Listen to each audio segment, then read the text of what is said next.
So we've talked about the zone defense where everyone stays in their bubble. And you can change that up in different ways, in different orders and different formations. So now we're going to talk about man coverage, which is probably the most simplest, but it's still one of the hardest. Okay, so if you look to the left, you'll see CB1, cornerback 1, has an arrow pointed at number 1 wide receiver. LB1 has an arrow pointed at the number 2 wide receiver.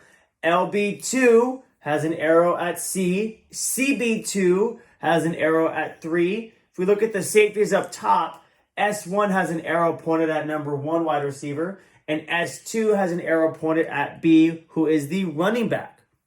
Okay, if the defense has an arrow pointed at a specific player, that means they are covering them. So, let's play a game here.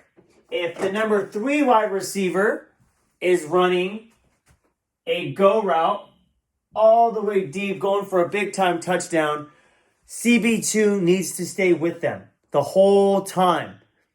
I know we've talked about zone defense where you stay in your bubble. That is out of the window right now. CB2 needs to stay with the same route with number 3. Needs to cover them the whole time.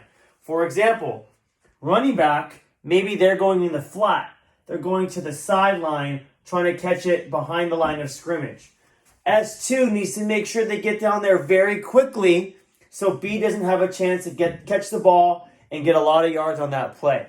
Okay? LB1, usually they stay in their bubble. For example, like in zone defense, now they are covering the number 2 wide receiver.